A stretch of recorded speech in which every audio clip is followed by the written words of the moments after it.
नामवर पाकिस्तानी अदाकारा आयशा उमर ने साल 2020 के इख्तिताम पर होने वाले लक्स स्टाइल अवार्ड की वर्चुअल तकरीब में बोल्ड लिबास पहनने पर वजाहत दे दी है। इंस्टाग्राम पर आयशा उमर ने अपनी तस्वीर शेयर करते हुए बताया कि उन्हें मज़कूरा लिबास फैशन की दुनिया में कदम रखने वाली 2 नई लड़कियों ने बतौर तोहफा दिया था। उन्होंने मद्दाहों की जानिब से मनफी कमेंट्स का भी सामना करना पड़ा, जिसका जवाब उन्होंने एक तफसीली कमेंट में भी दिया। सोशल मीडिया पर आयशा उमर की जानिब से शेयर की जाने वाली तस्वीर और वीडियो पर उन्हें तनकीद का निशाना बनाते हुए एक सारिफ ने कहा कि वो खवातीन को मुख्तसर लिबास पहनने की तरगीब दे रही हैं कि खवातीन अपना जिस्म दिखाएं और इस अमल को खवातीन की खुद मुख्तारी से जोड़ा जा रहा है। मद्दाह के कमेंट पर आयशा उमर ने तफसीली जवाब देते हुए इल्जाम को मुस्तरद किया और लिखा कि वो खवातीन को मुख्तसर लिबास पहनने की तरगीब नहीं दे रही और न ही वो खवातीन को ये बता रही हैं कि उन्हें किस तरह का लिबास पहनना चाहिए। अदाकारा ने तनकीद करने वाले मद्दाह को जवाब दिया कि खवातीन की मर्जी है कि वो किस तरह का लिबास पहने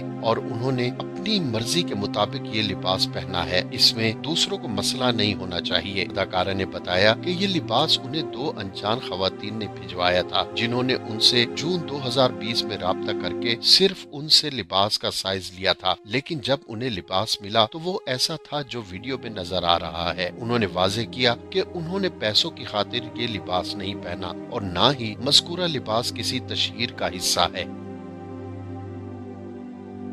आबिदा सुल्तान ने अपने हालात जिंदगी अपनी आप बीती आबिदा सुल्तान एक इनकलाबी शहजादी की खुद नविश्त में तफसील से रकम किए हैं, जिसके मुताबिक वो 28 अगस्त 1913 को भोपाल के कसर सुल्तानी में पैदा हुई। उनके अकलौते फर्जंद शहरियार मोहम्मद खान याद करते हैं कि जब उनकी वालिदा पाकिस्तानी सिफारत खाने से अपना पासपोर्ट लेने पहुंची तो उन्हें खबर मिली कि जिनाह की वफात हो गई है। इससे खासी ताखीर पैदा हुई और आखिर में वो महज 2 सूटकेसों के साथ पाकिस्तान गईं। शहरियार खान साबिक सिफारतकार और पाकिस्तान क्रिकेट बोर्ड के चेयरमैन रहे हैं। उधर हिंदुस्तान में रियासतें खत्म हो गईं और नवाब भोपाल का ओहदा एक अलामती ओहदा बन गया। अलबत्ता उन्हें माहाना बुनियादों पर एक माकूल रकम मिलती रही। शहजादी आबिदा ने इससे पहले ही अपने बेटे शहरियार को बंटवारे में होने वाले खून खराबे से बचाने के लिए इंग्लैंड में नॉर्थ बैम्पटन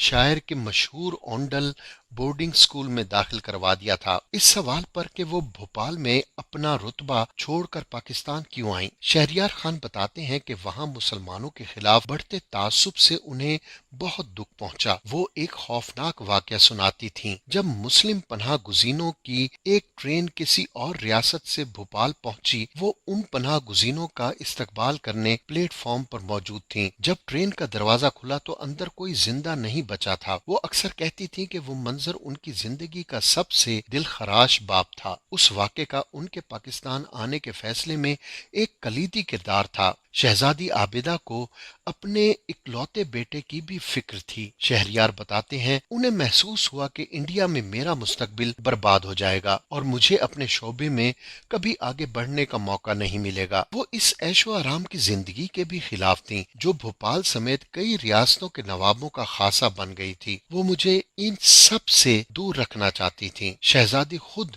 2 अक्टूबर 1950 को कराची आ गईं, जहां उन्होंने मलीर में सुकूनत इख्तियार की और बहावलपुर हाउस के सामने अपनी क़यामगाह तामीर करवाई। मलीर का इलाका उन्हें बहुत पसंद था और वो अपने इस घर में 50 साल से ज्यादा क़याम पजीर रहीं। उनकी यहीं वफात हुई और वो यहीं आसूदा खाक हैं। शहरियार खान बताते हैं कि वो सन 1951 में जब पाकिस्तान आए तो मलीर वाला घर नया नया तामीर हुआ था। मेरी वालिदा ने वो घर अपनी जमा पूंजी से तैयार करवाया और हुकूमत से उनको कुछ नहीं मिला। 8 बरस तक वहाँ बिजली तक नहीं थी। शहजादी आबिदा सुल्तान एक नवाब खानदान से ताल्लुक रखती थीं। पाकिस्तान में उनके ताल्लुकात लियाकत अली खान से लेकर मोहम्मद अली बोगरा, सिकंदर मिर्जा, हुसैन शहीद सोहरवर्दी, अयूब खान, याहिया खान اور دیگر سے قائم رہے۔ محمد علی بوگرا کے دور میں انہیں اقوام متحدہ بھیجے جانے والے پاکستانی وفد میں شامل کیا گیا اور اسکندر مرزا کے دور میں انہیں برازیل میں پاکستان کا سفیر مقرر کیا گیا۔ وہ بیگم رانا لیاقت علی خان کے بعد اس عہدے پر فائز رہنے والی دوسری پاکستانی خاتون تھیں۔ کم و بیش اسی دوران شہریار محمد خان کیمبرج یونیورسٹی سے قانون میں اپنی تعلیم مکمل کر کے پاکستان واپس آ گئے تھے، جہاں انہوں نے سول سروس کا امتحان پاس کر کے دفتر خارجہ میں شمولیت اختیار کر لی۔ شہریار بتاتے ہیں کہ ان کی دفتر خارجہ میں ترقی پر ان کی والدہ فخر کرتی تھیں۔ 4 فروری 1960 کو نواب حمید اللہ خان بھوپال میں وفات پا گئے۔ اس وقت عابدہ سلطان بھوپال ہی میں موجود تھیں۔ انہیں پیشکش کی گئی کہ اگر وہ پاکستان کی شہریت ترک کر دیں اور ہندوستان واپس آ جائیں تو انہیں بھوپال کا نواب بنایا جا سکتا ہے۔ پاکستان کے صدر فیلڈ مارشل ایوب خان نے بھی